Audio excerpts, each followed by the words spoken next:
A carta que nunca chegou. Capítulo 1. A primeira carta. Helena Duarte acordou com o som insistente da campainha.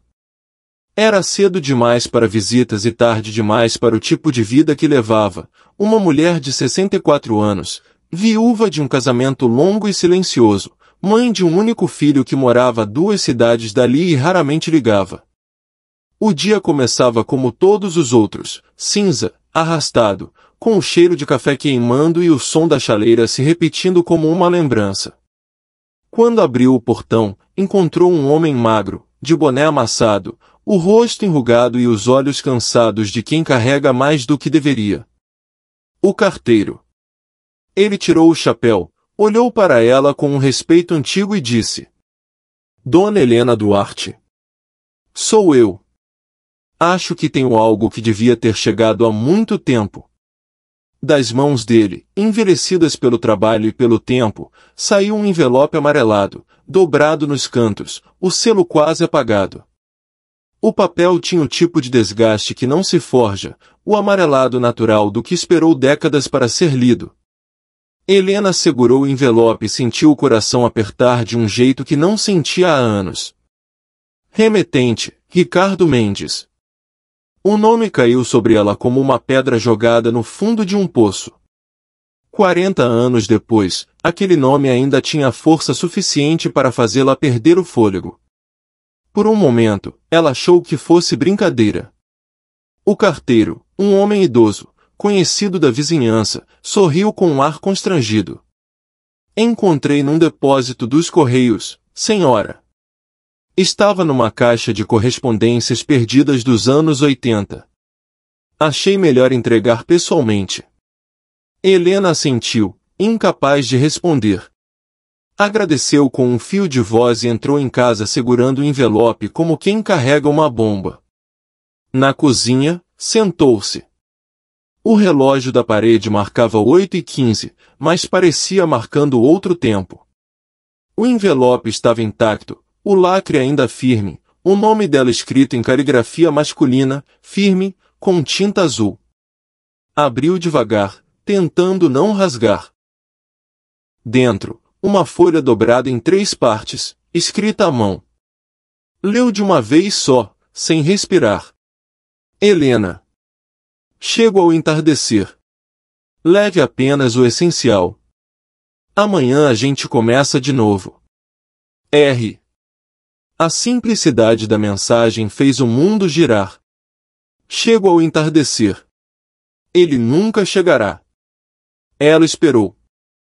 Esperou o ônibus da rodoviária encostar, esperou o sol baixar, esperou as pessoas irem embora, e quando a noite caiu e a última luz apagou, ainda esperou um pouco mais, sentada no banco de madeira, as mãos sobre o ventre, grávida de 2 meses e com uma mala de roupas aos pés. Nunca houve carta, nunca houve explicação. Ricardo sumira. E Helena, aos 24 anos, casou-se com Arthur Duarte, o homem que a amava desde menina e que, naquela época, apareceu em sua porta no dia seguinte, dizendo apenas: Você não precisa esperar mais ninguém. Mas ela esperou, mesmo casada, mesmo com um filho, mesmo com uma casa. Esperou em silêncio. Esperou nas janelas, nas ausências, nos domingos. A carta agora vinha como um fantasma. Leve apenas o essencial. Ela repetiu em voz baixa, e chorou. O barulho da porta interrompeu o pranto. Arthur apareceu no batente, o corpo curvado pela idade e o cansaço. Quem era? O carteiro. Carta de quem? Ela hesitou. De alguém que devia ter chegado antes. Arthur, acostumado a meias respostas, não insistiu. Quer café? Não. Ele a observou, desconfiado. Helena segurava o envelope junto ao peito, o olhar perdido. Ricardo, não é? Ele perguntou. Ela não respondeu, mas o silêncio foi suficiente. Arthur respirou fundo, pegou o chapéu e saiu pela porta da frente. Disse apenas: Sempre soube que ele voltaria, nem que fosse em papel. O resto do dia foi um arrasto de lembranças. Helena não conseguiu almoçar. Passou a tarde revendo o passado, como quem assiste a um filme já conhecido, mas que mesmo assim dói. Recordou o rosto de Ricardo. Os cabelos escuros, o sorriso que nascia devagar, as mãos firmes e o jeito de quem olhava como se o mundo coubesse em um só olhar. Recordou o cheiro dele, o barulho da risada, o calor da pele quando ele dizia a Helena, o mundo começa aqui. E lembrou também do último dia, o bilhete que deixará no balcão do bar, dizendo que voltaria para buscá-la. Depois disso, nada.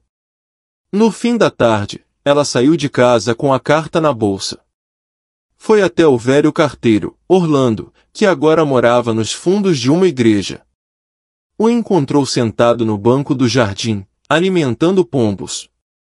A carta, ela começou, sem saber o que perguntar. Onde exatamente o senhor a encontrou? Orlando coçou a cabeça.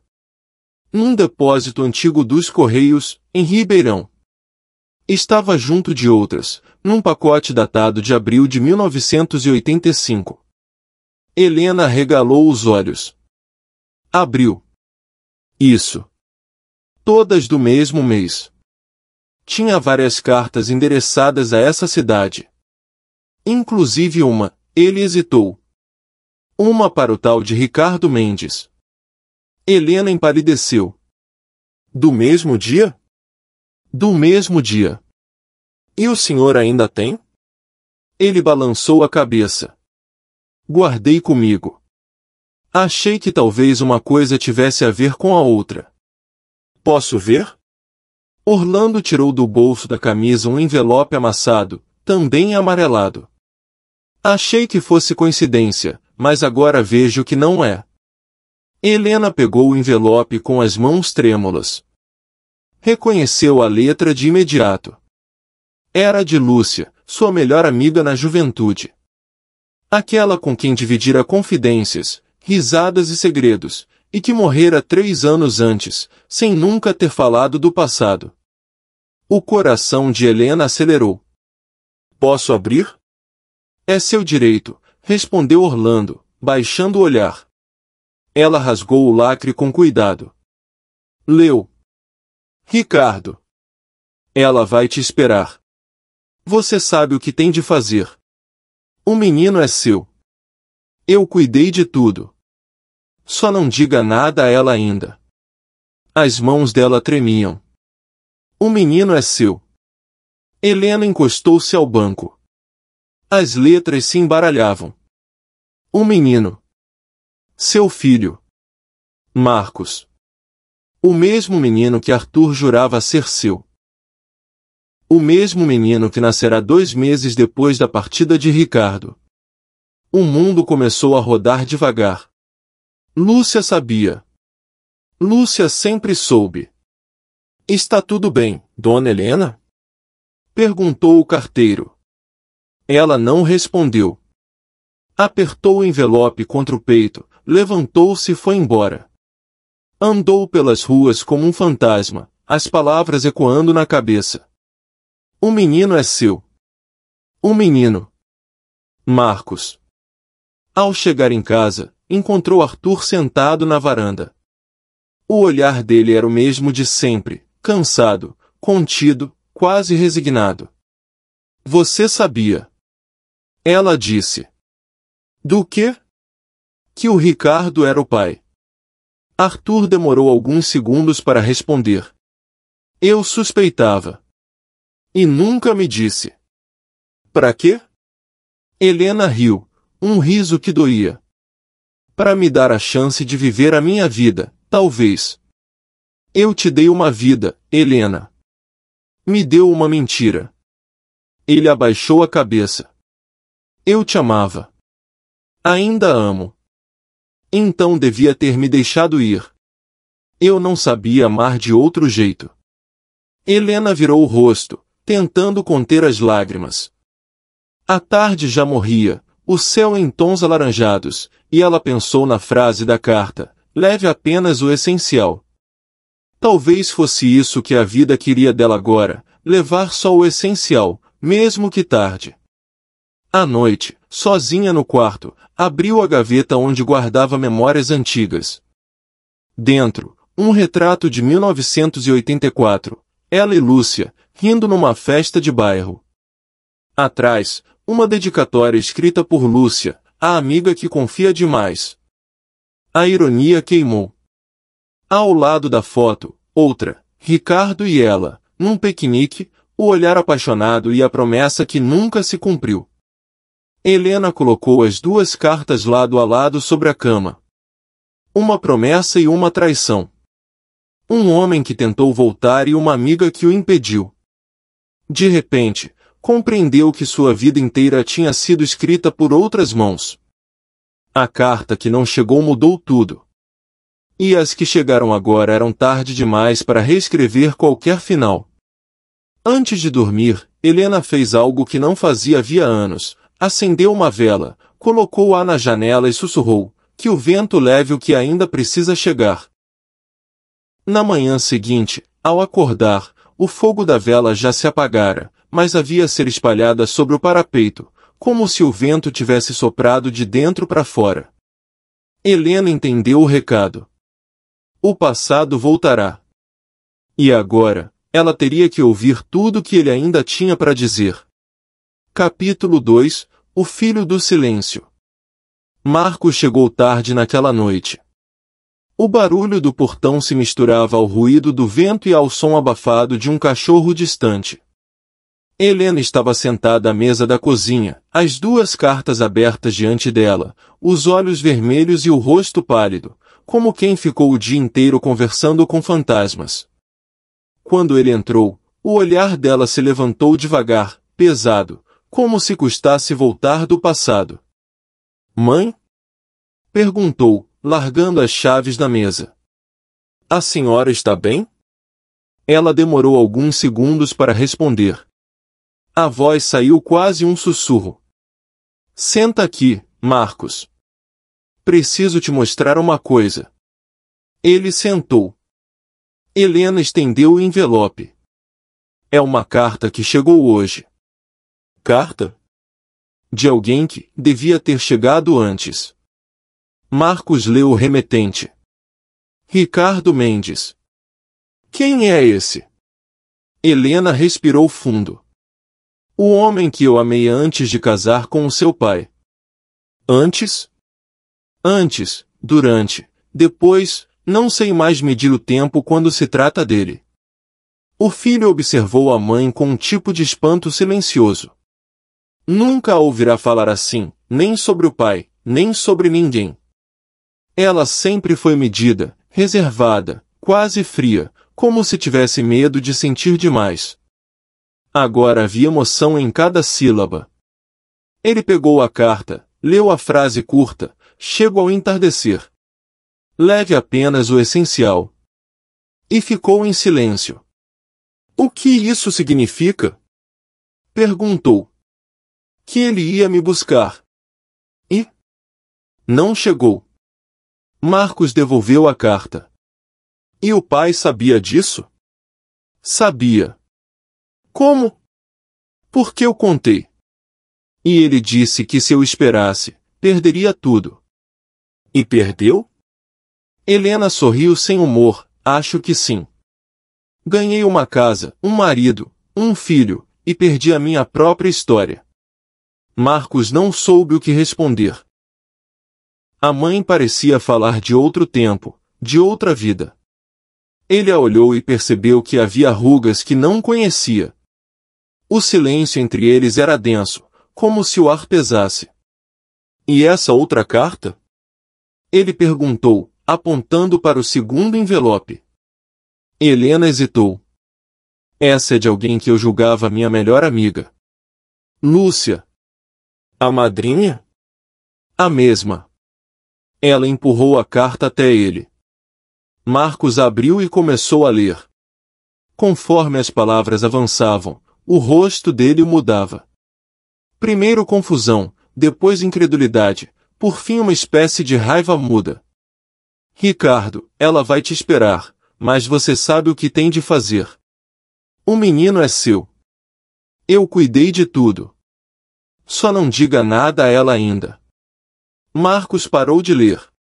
Ficou olhando o papel, como se ele pudesse se apagar sozinho. O menino é seu. Repetiu, com a voz trêmula. O menino. É você, Marcos. Ele largou o papel. O som seco ecoou pela cozinha. Isso é algum tipo de brincadeira? Eu queria que fosse. Então o pai. O Arthur, ela corrigiu. Ele me amou bastante para aceitar algo que eu não soube dizer. Aceitar criar o filho de outro homem? Helena não respondeu. Ele sabia? Desde o começo. Marcos levantou-se, deu alguns passos pela cozinha, respirando fundo. A cabeça parecia latejar. E eu? Eu era o único idiota nessa história toda? Você era o único inocente. Isso muda tudo. Não muda o que você é. Muda, sim. Ele explodiu. Muda cada lembrança, cada gesto, cada foto naquela parede. Helena o olhou com os olhos marejados, mas firmes. Eu achei que estava te protegendo. De quê? Ele gritou. De saber quem eu sou? De sofrer o que eu sofri. Então me condenou a viver a sua mentira. Ela fechou os olhos. Eu te dei amor. E me tirou a verdade. O silêncio que veio depois era quase físico. Marcos saiu, batendo a porta com tanta força que o som ecoou pela casa inteira. Helena permaneceu parada, imóvel, com o coração descompassado, tentando entender se o que doía era a culpa ou o alívio. Passou horas andando de um cômodo a outro, sem saber o que fazer com o próprio corpo.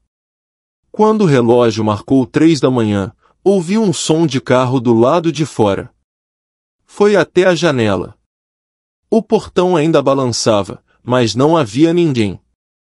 O vento parecia trazer sussurros do passado, e por um instante ela teve a sensação de que alguém estava ali, do outro lado, observando-a. Na manhã seguinte, o telefone tocou. Helena atendeu sem energia. Mãe? Era Marcos. Você está bem? Não sei. Estou no apartamento do Léo. Preciso pensar. Eu entendo. Entende? Entendo que é precisar de silêncio. Ele hesitou. Eu só preciso saber se o pai sabe mesmo. Sabe. E o que ele disse? Que o amor, às vezes, precisa de mentira para sobreviver. Isso é amor?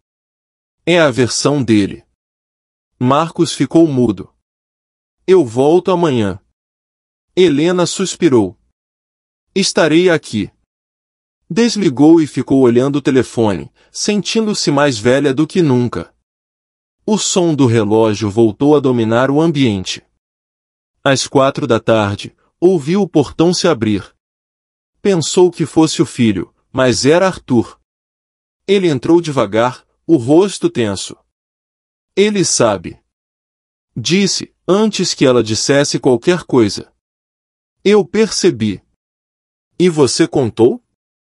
A carta contou.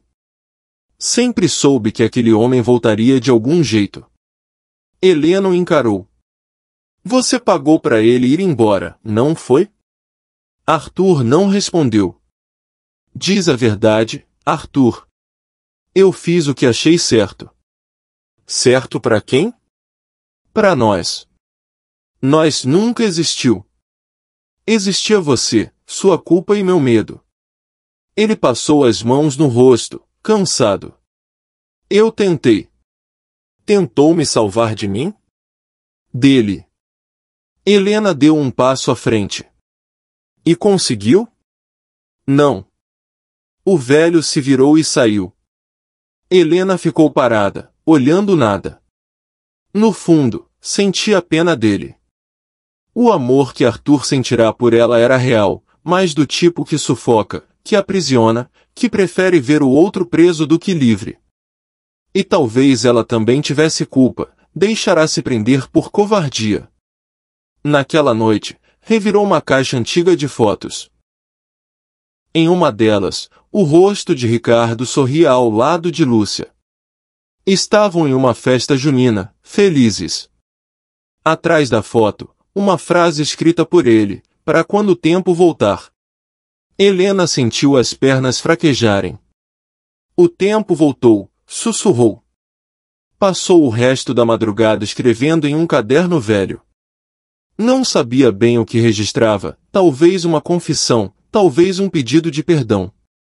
As palavras saíam desordenadas, não sei onde errei.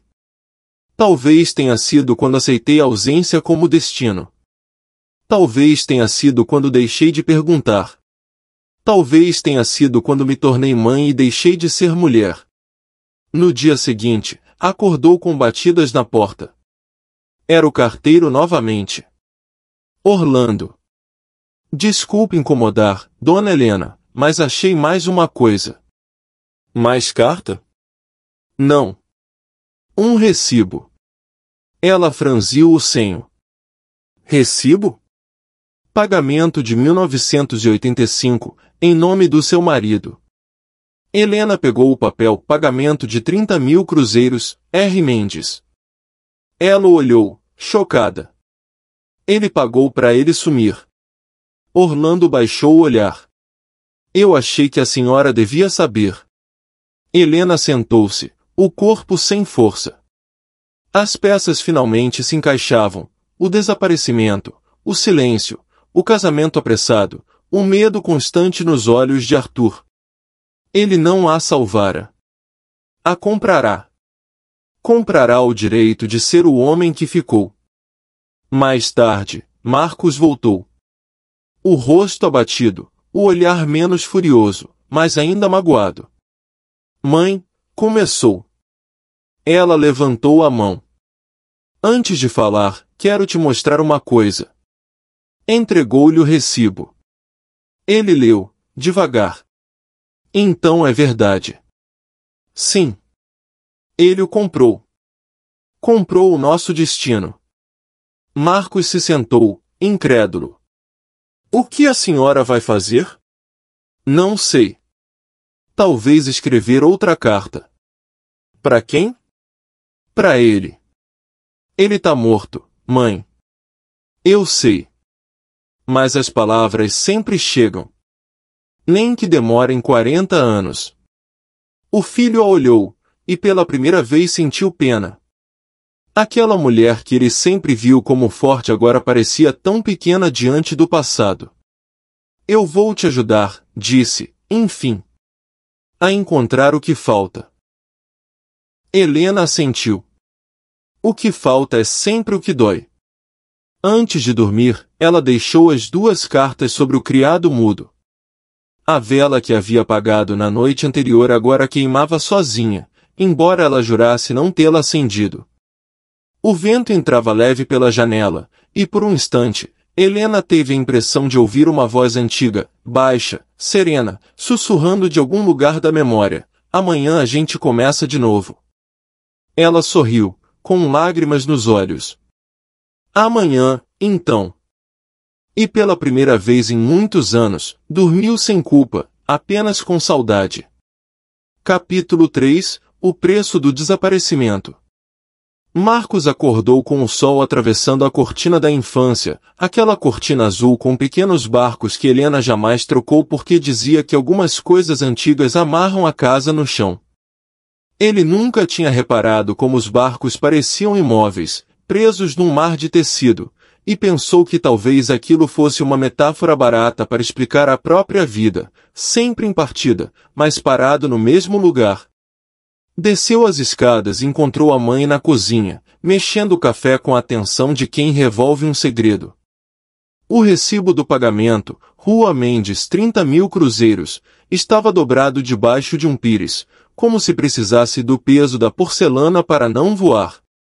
Helena não disse bom dia, apenas empurrou a xícara e fez um gesto com a cabeça que significava vai lá.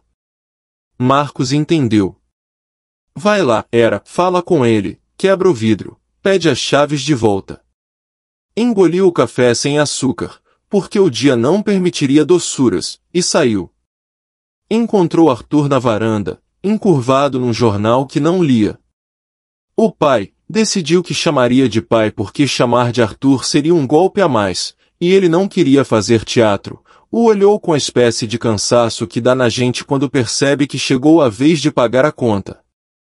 Não havia raiva nos olhos dele, como Marcos esperava, havia um medo antigo, uma insegurança de rapaz pobre que um dia ousou segurar a mão da moça que olhava pela janela.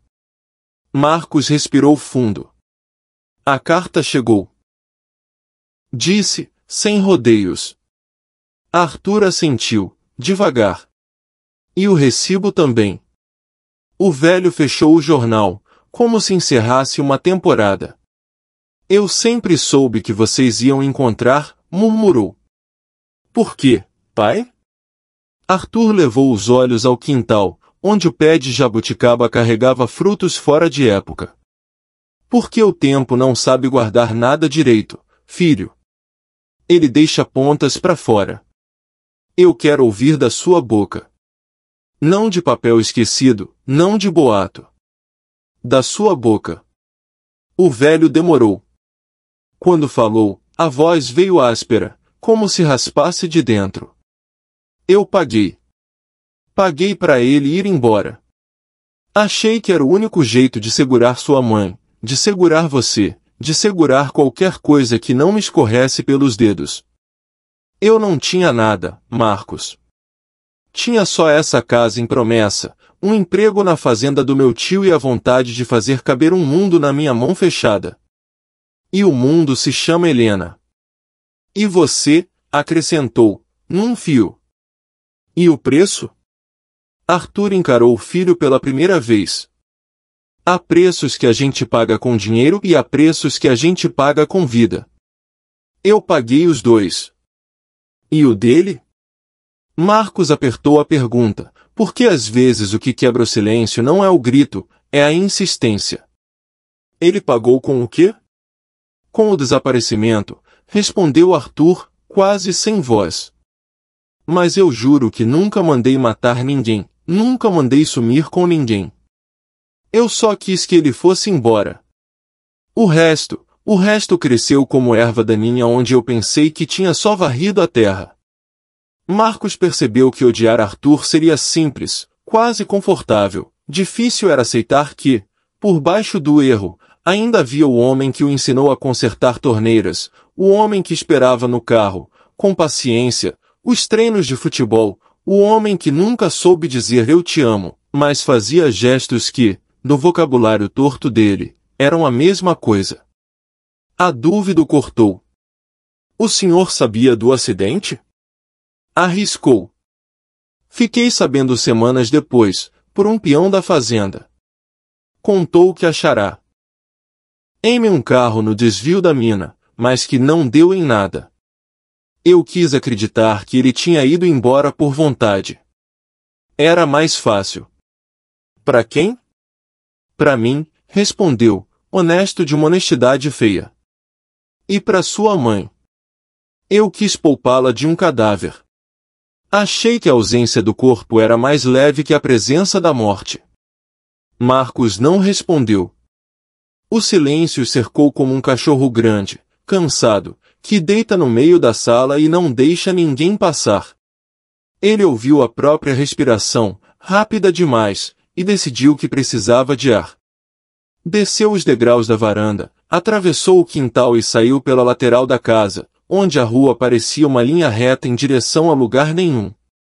Caminhou sem destino, pensando no dia em que, aos 8 anos, perguntou por que não tinha voz do lado paterno e Arthur respondeu não é assunto de criança, no dia em que, aos 15, quis saber como seus pais se conheceram e Helena disse na missa, e ele acreditou porque na vida da família tudo acontecia na missa, as desculpas, os encontros, os silêncios, as promessas que nunca saíam do papel. Agora via que, debaixo de cada missa, havia um segredo enterrado. O telefone vibrou no bolso. Número desconhecido. Marcos Duarte? A voz era de homem, jovem. Quem fala? Meu nome é Eduardo Mendes.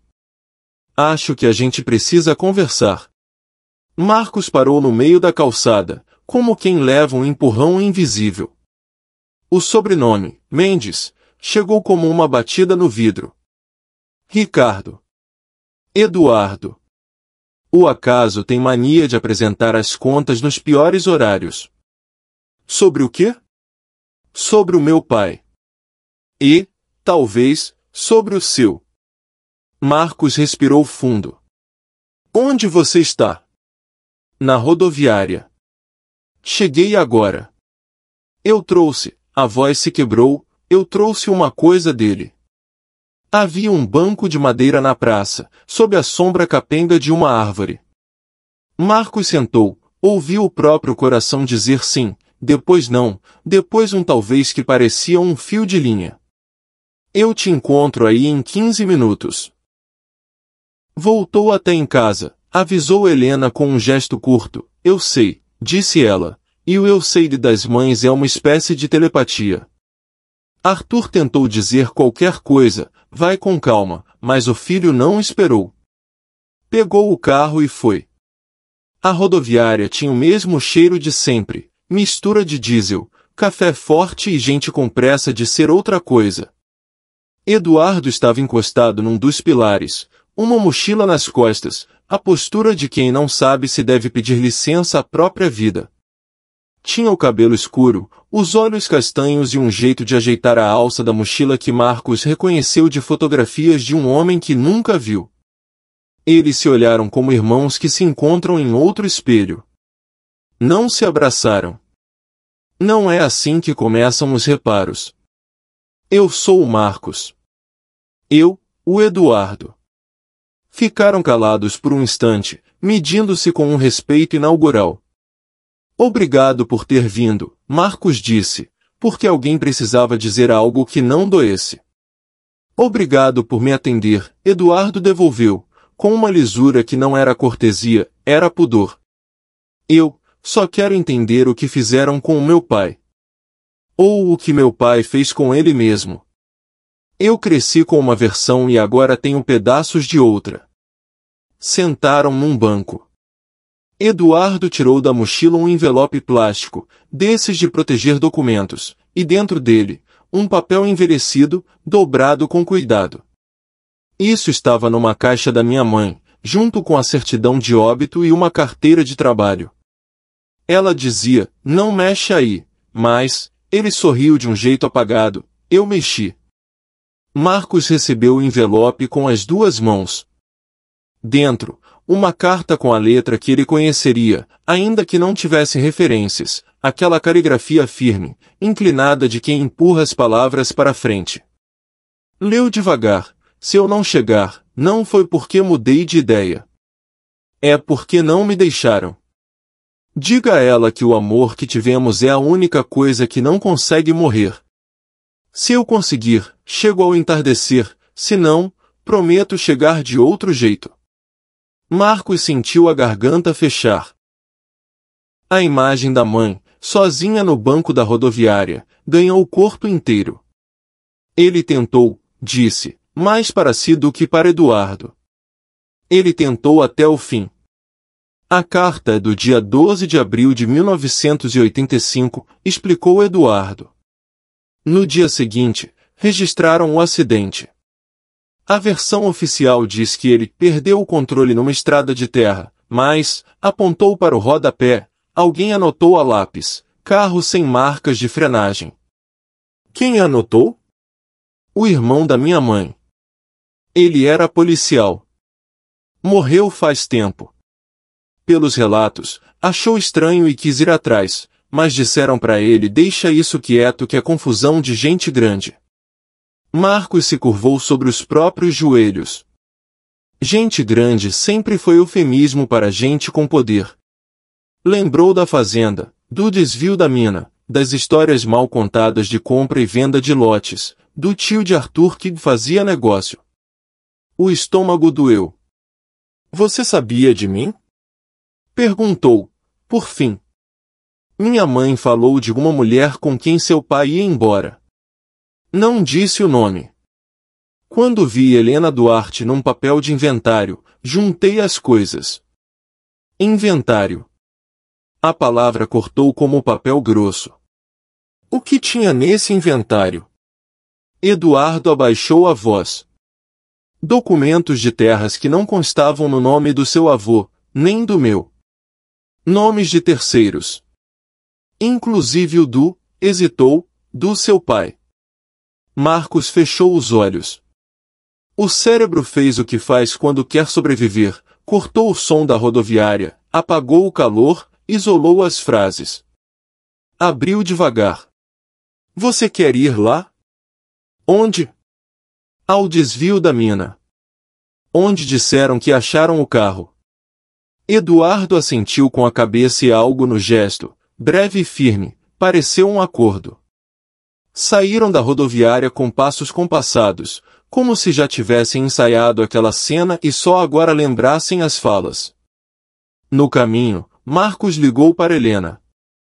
Ela atendeu no primeiro toque, como quem estava com o telefone na mão desde que ele saiu. Vai com ele à mina, mãe. Marcos disse, e percebeu a confusão. Quero dizer, a gente vai. Se achar alguma coisa, eu te ligo. Eu vou antes. Helena respondeu, surpreendendo, não me nego mais a nenhum lugar. Espera em casa. Eu pego você. Eu vou. E desligou, deixando o filho diante daquele traço inflexível que, por anos, ela guardou para dentro. Marcos riu sem humor, ela está vindo. Sua mãe parece, Eduardo buscou a palavra, inteira. Minha mãe sempre esteve inteira. Só estava dobrada. Encontrarão-se na entrada da estrada de terra. Helena usava um vestido simples e um tênis velho, e havia algo de recomeço no modo como prendeu o cabelo. Cumprimentou Eduardo com um abraço que ele não esperava, mas que recebeu como quem recebe um copo d'água depois de uma caminhada longa. Você tem os olhos do seu pai, disse, sem explicar de onde vinha aquela certeza. E o jeito de ajeitar a gola, Marcos completou, num segundo de leveza, e os três sorriram, pela primeira vez, não em felicidade, mas em reconhecimento. Rir é às vezes o único jeito de dar um passo quando os joelhos falham. Entraram pela estrada que levava à antiga mina de cascalho, desativada desde os anos 90. O mato tomava conta, o cheiro de terra molhada se misturava a um ferro antigo que parecia em suspenso no ar. A cerca de meia hora da entrada, a estrada fazia uma curva fechada, e, logo depois, abria-se um desvio quase invisível, escondido por arbustos crescidos. Helena apontou. Aqui, disse, e ninguém perguntou como ela sabia. Às vezes, o corpo reconhece antes do pensamento. Atravessaram o mato, afastando galhos com o antebraço. O solo cedia, fofo, como se guardasse respirações. Marcos foi o primeiro a ver o brilho. Um reflexo pequeno, acinzentado, no meio do verde. Ajoelhou. Tirou com cuidado a terra mais superficial e uma peça metálica apareceu, um fragmento de para-choque antigo. Eduardo prendeu o ar. Helena encostou as pontas dos dedos, delicadamente, na borda do metal corroído. O tempo é um ferrugem que não perdoa, disse, mais para o vento do que para os dois. Foi então que avistaram, mais abaixo, um desnível coberto de cipós. Marcos escorregou um pouco, apoiou-se numa raiz, e viu, no fundo de um pequeno talude, a sombra desenhar a curva de uma lataria. Aqui, gritou, e a voz voltou em eco fraco. Aqui. O coração dos três entrou num compasso que não era medo nem esperança, era reconhecimento. Chamar a polícia pareceu óbvio. Marcos discou para os 190 com dedos que tremiam, explicou o achado, mencionou o acidente antigo, perguntou se havia procedimentos para isso.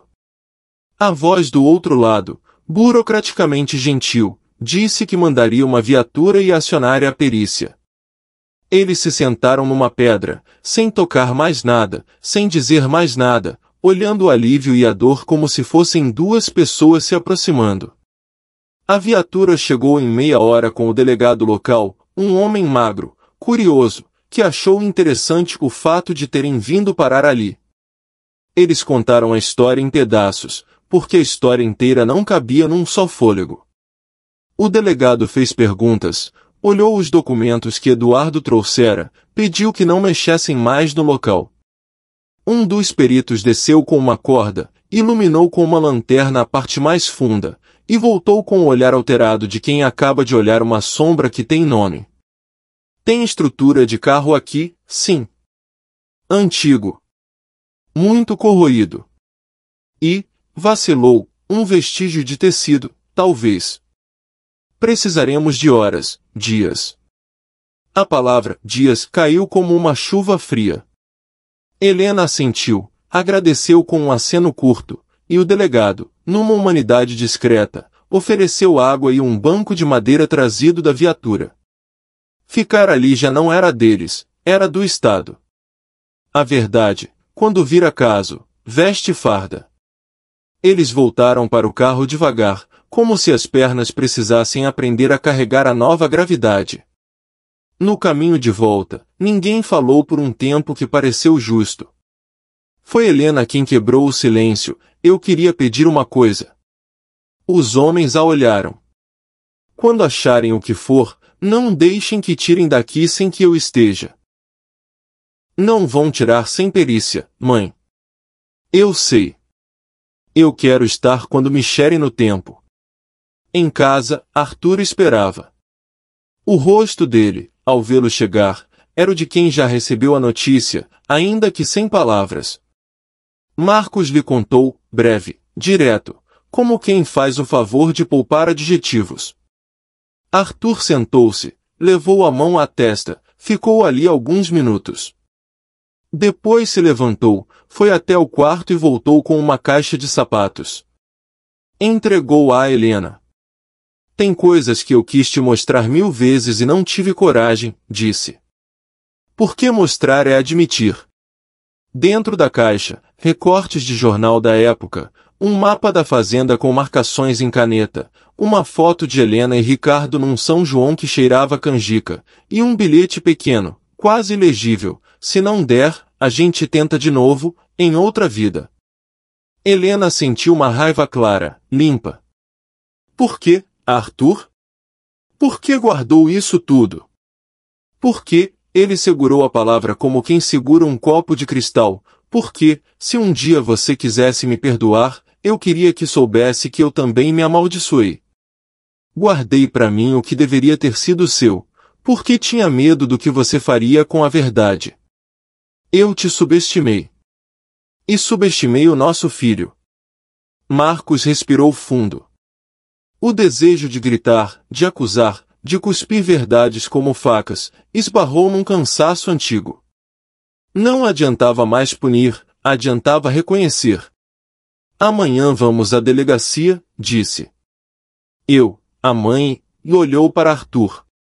O senhor vem? O velho assentiu sem fingir bravura. Eu vou. Se for para carregar, eu ajudo a carregar. Dormiram um pouco. Cada um, em seu quarto, conversou com um pedaço de vida que coube. Helena escreveu no caderno, o amor não foi embora, foi impedido. E eu fui embora de mim mesma. Hoje, regresso. Marcos, de olhos abertos no escuro, repetia mentalmente ele tentou,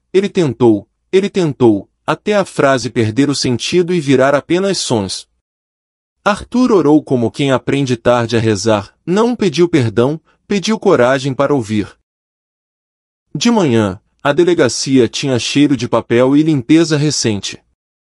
O delegado ouviu, a escrivã datilografou, O perito entrou 2 vezes para dizer que a retirada do veículo descoberta no talude demandaria maquinário. Eduardo, sentado ao lado de Helena, mantinha as mãos entrelaçadas, e aquilo o aproximava dela mais do que o sangue, a postura de quem espera de pé por dentro. Se confirmarem que é o carro, disse o delegado, no tom impessoal dos que têm medo de prometer, abrimos o procedimento. É antigo, mas o reconhecimento é possível.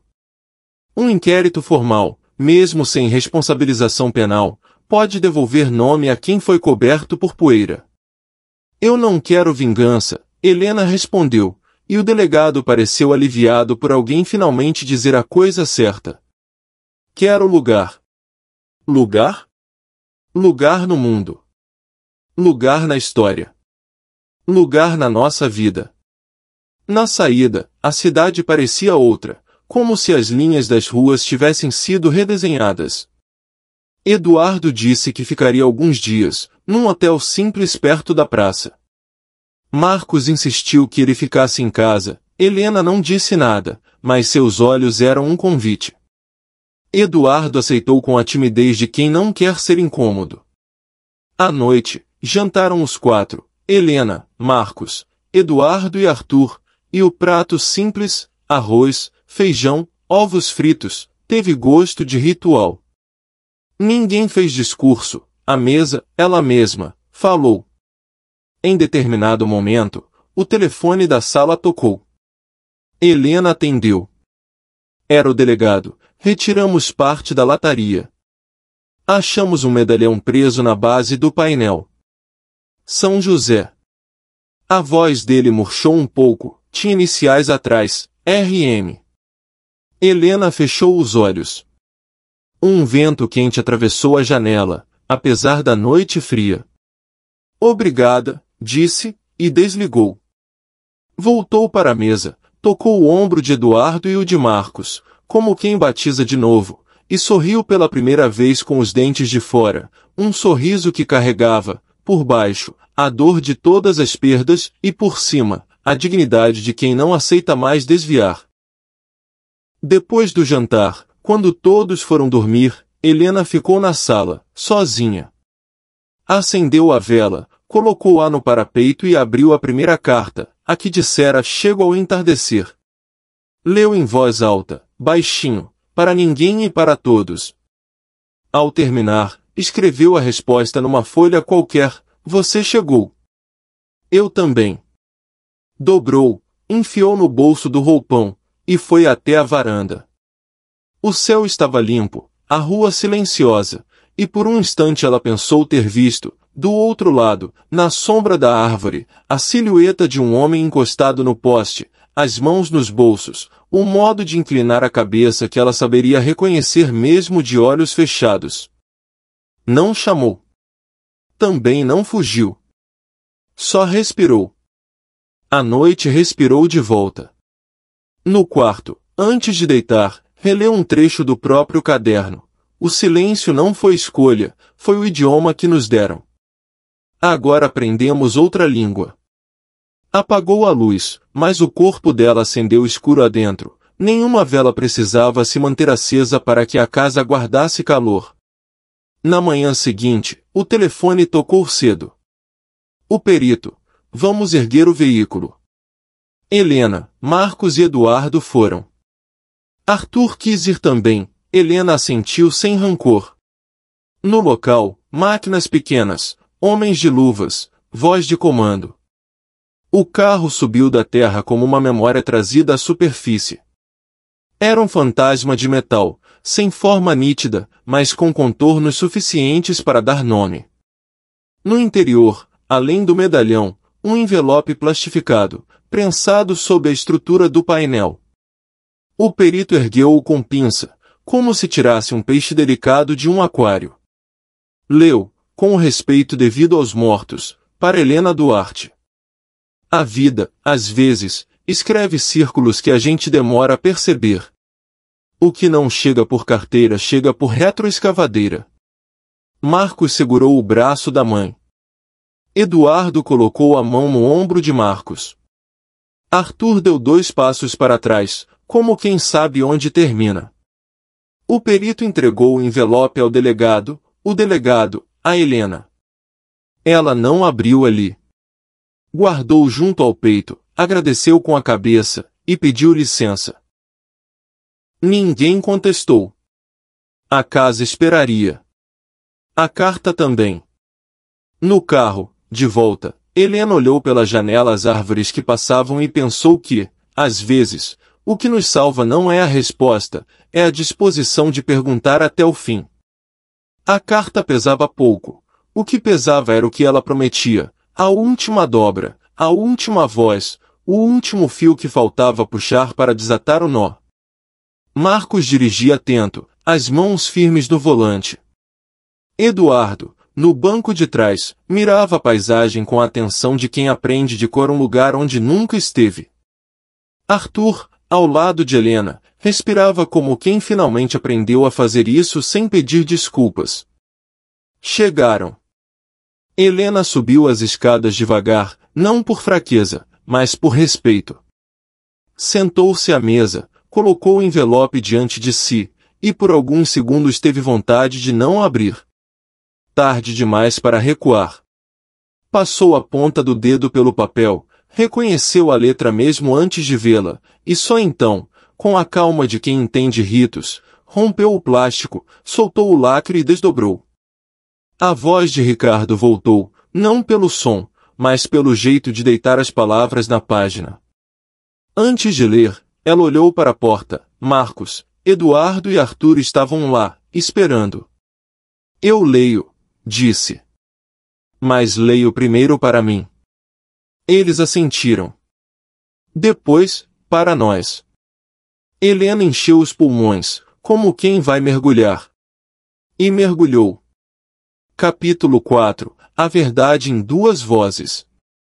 Helena segurou a carta com a delicadeza de quem carrega uma peça frágil de porcelana antiga. Por um instante, pensou em não abri-la. Havia algo de sagrado naquele envelope amarelado, como se o simples ato de romper o lacre pudesse alterar o curso do tempo. A sala estava silenciosa. Marcos, Eduardo e Arthur observavam de pé, respeitosos, imóveis. O relógio marcava 9h20 da manhã, mas o ar tinha a densidade das madrugadas que nunca acabam. Helena inspirou devagar, e o som do papel se abrindo pareceu o de um coração voltando a bater. A caligrafia era a mesma de antes. Inclinada, firme, a letra de um homem que acreditava na força da própria palavra. Começava sem data, apenas com um Helena isolado no alto, seguido de uma linha em branco. Se esta carta chegar, é porque eu não consegui. Alguém sabe que eu voltaria. Não sei o que vão dizer, mas preciso que você acredite em mim. Eu não fugi. Tentaram me calar.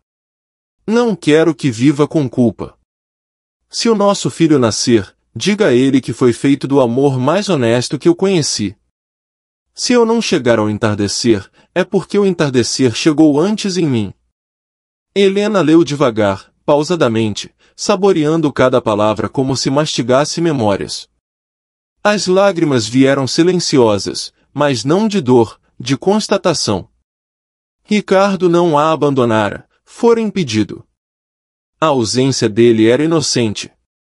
Por 40 anos, ela o amaldiçoara, e agora percebia que ele morrera tentando cumprir a promessa de voltar.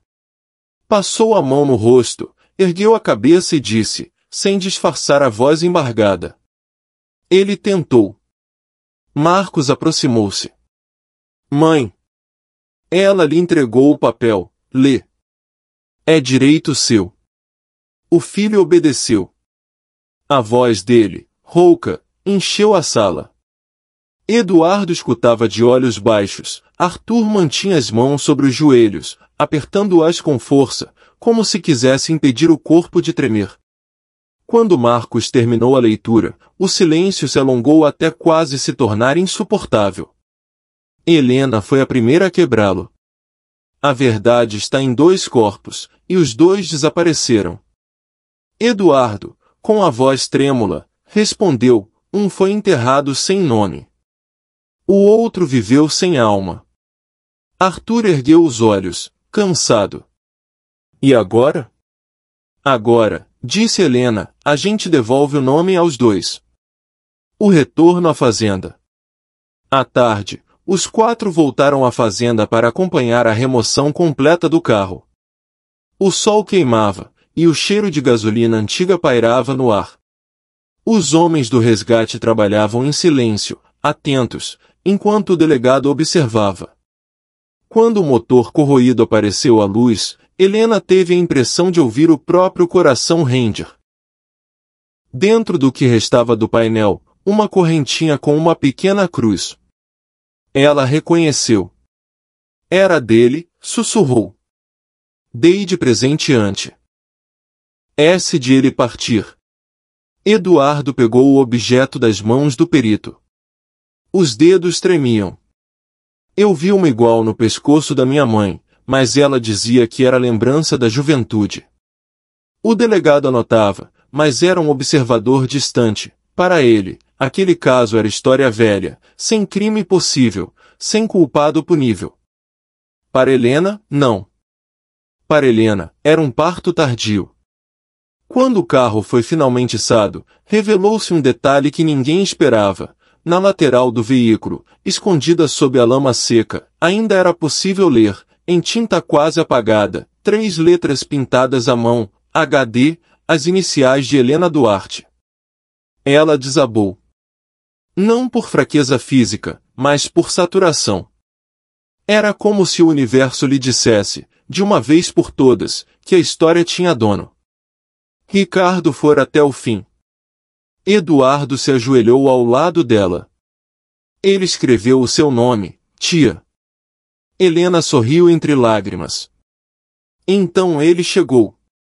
Só que o caminho o engoliu antes. A confissão.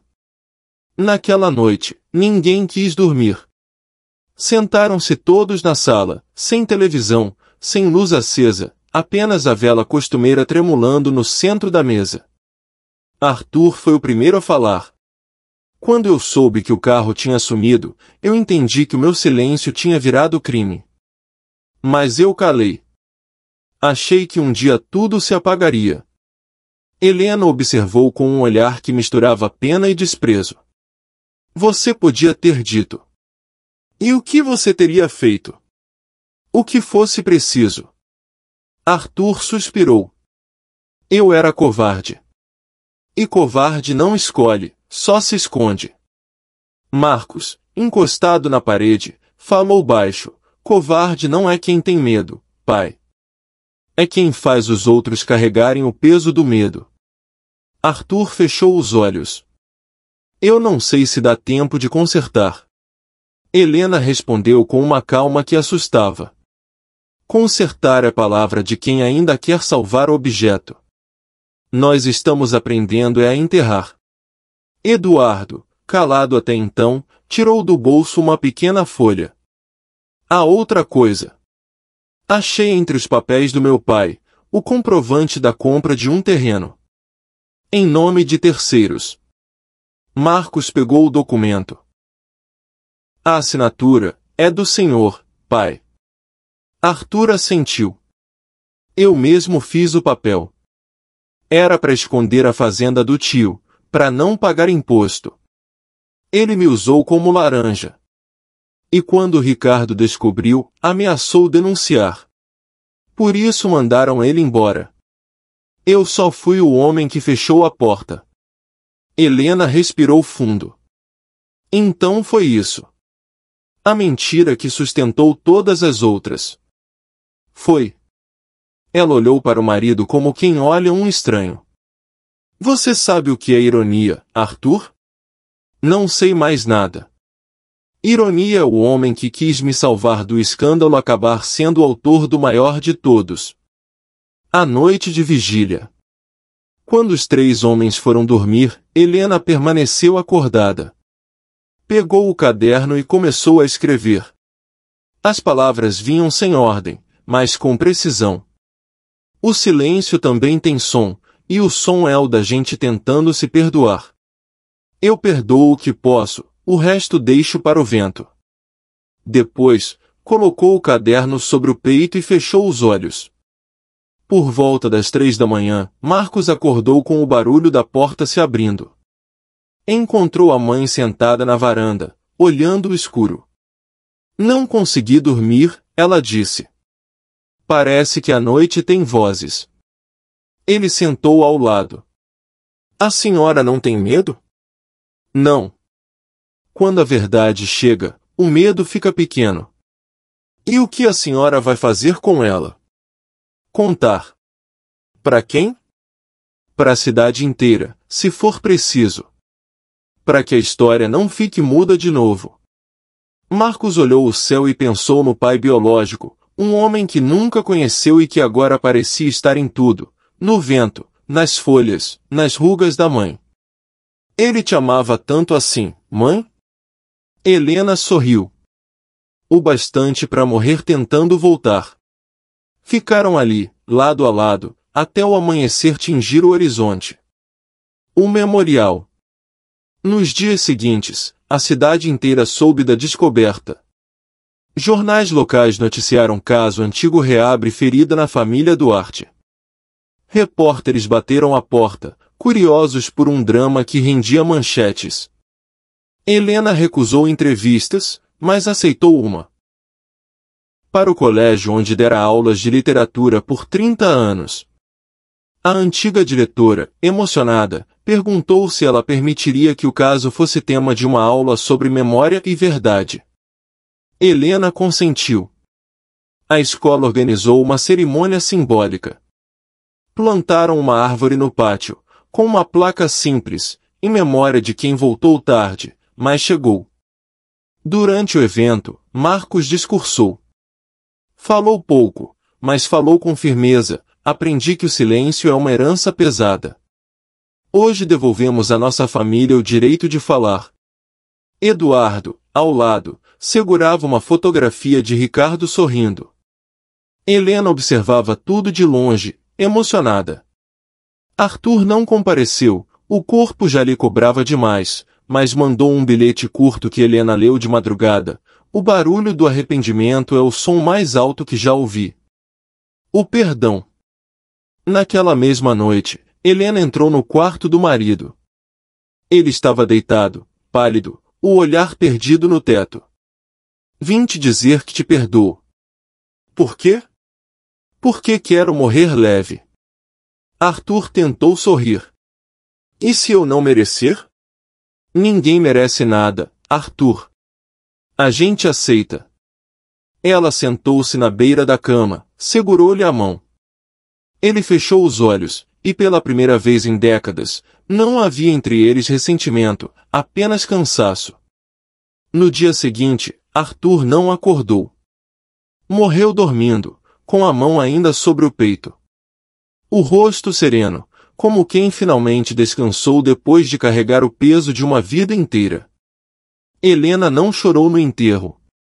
Tinha chorado antes, tantas vezes, por motivos que nem sabia nomear. Ficou em silêncio, olhando a terra cobrir o caixão, e murmurou, agora falta só uma carta. À noite, acendeu a vela na janela, abriu o envelope que ainda guardava, o de Ricardo, e escreveu na contracapa, recebida. A chama tremulou.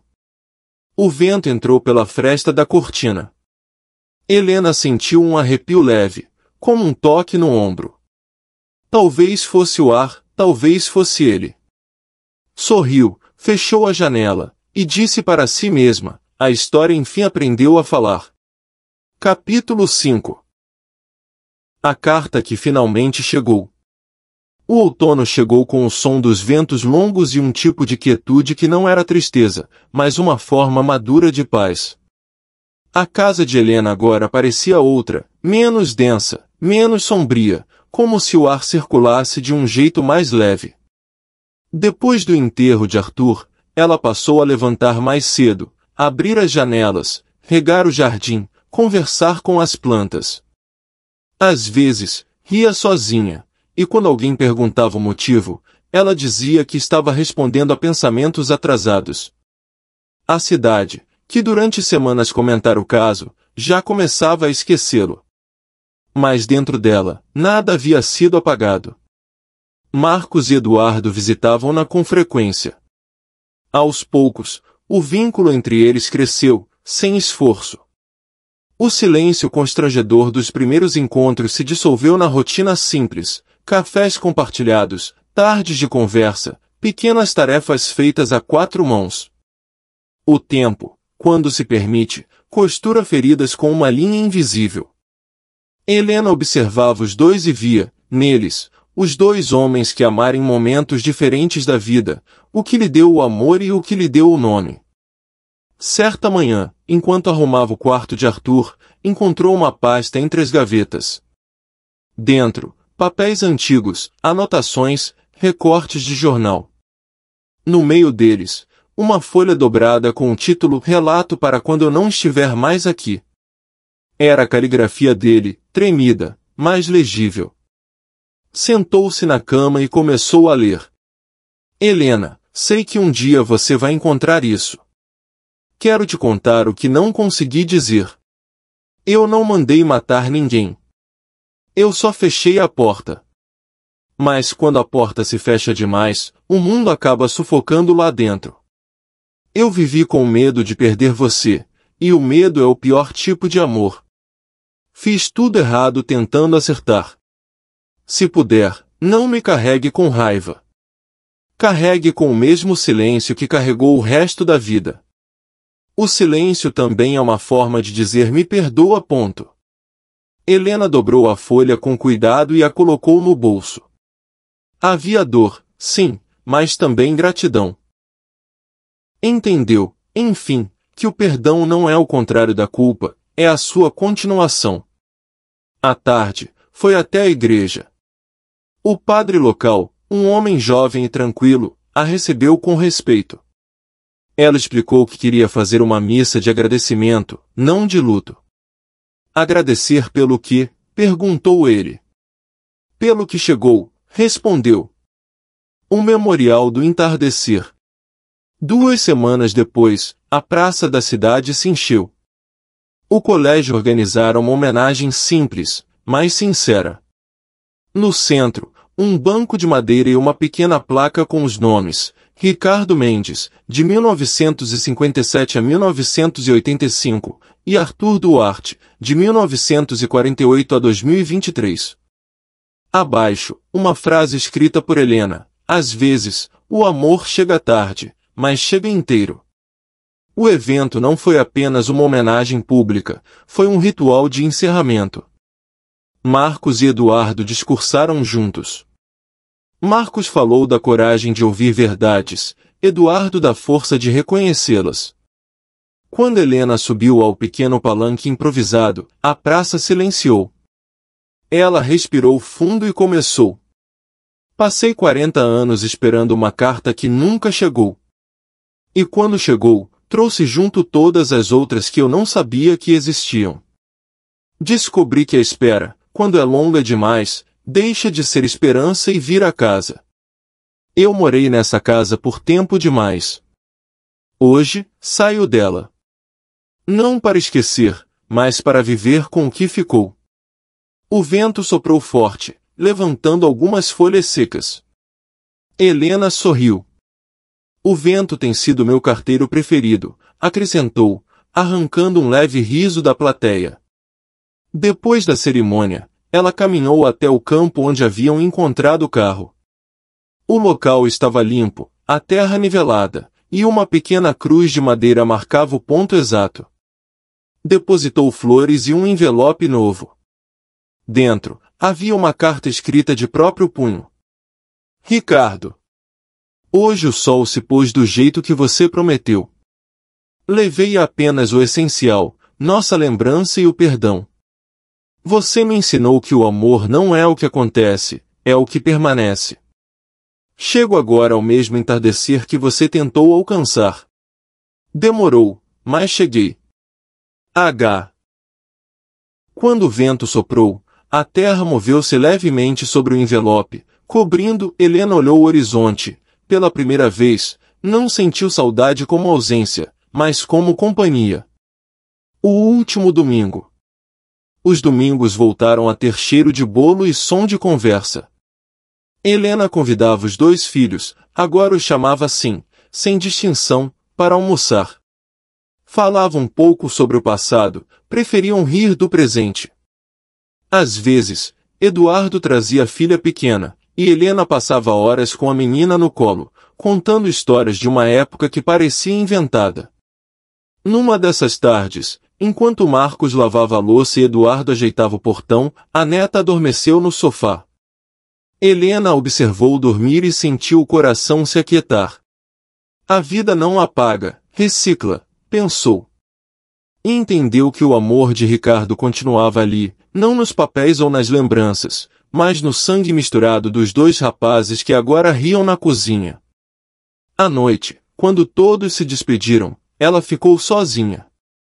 A casa, que um dia lhe parecerá um cárcere, agora era abrigo. Sentou-se na varanda, abriu o caderno e escreveu. Hoje recebi a última carta.